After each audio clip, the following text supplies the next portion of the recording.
Russet Dog. Oh, he's a rare clever fellow, is the Russet Dog, the fox, I suppose you call him. Have you ever heard the way he gets rid of his fleas? He hunts about and he hunts about till he finds a lock of wool, then he takes it in his mouth, and down he goes to the river and turns his tail to the stream, and goes in backwards. And as the water comes up to his haunches, the little fleas come forward, and the more he dips into the river the more they come forward, till at last he has got nothing but his snout in the lock of wool above water.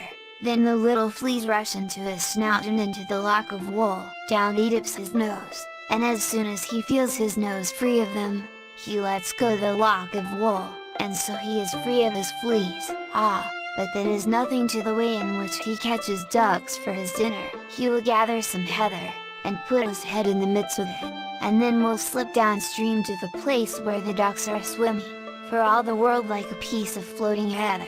Then he lets go, and gobble, gobble, gobble, till not a duck is left alive. And he is as brave as he is clever. It is said that once he found the bagpipes lying all alone, and being very hungry began to gnaw at them, but as soon as he made a hole in the bag, out came a squeal. Was the Russet Dog afraid? Never a bit.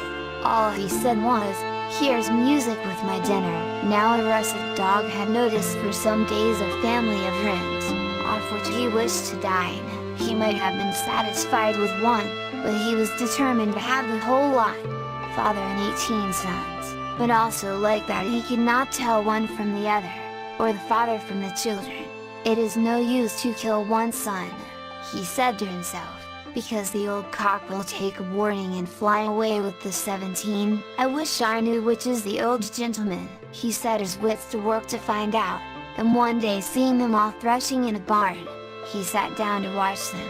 Still he could not be sure. "Now I have it," he said. "Well done." The old man stroke.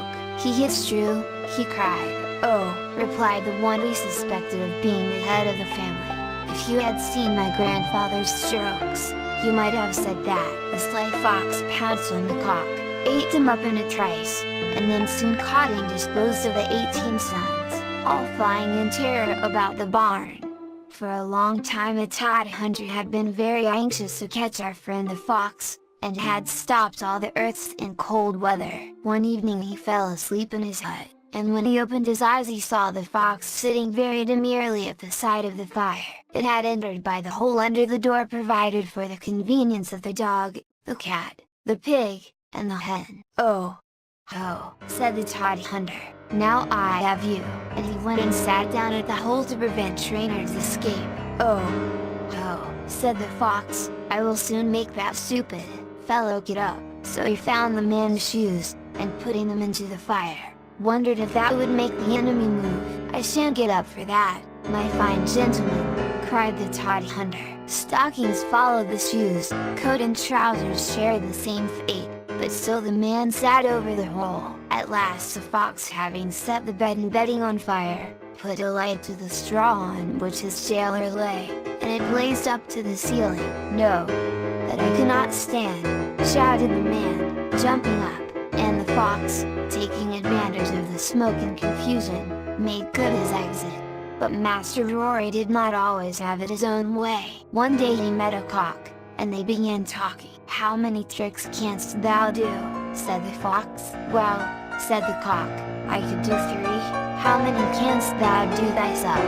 "I could do 63, said the fox. "What tricks canst thou do?" said the cock. "Well," said the fox, "my grandfather used to shut one eye and give a great shout." "I could do that myself," said the cock. "Do it," said the fox, and the cock shut one eye and crowed as loud as ever he could, but he shut the eye that was next the fox, and the fox gripped him by the neck and ran away with him. But the wife to whom the cock belonged saw him and cried out, "Let go the cock, he's mine."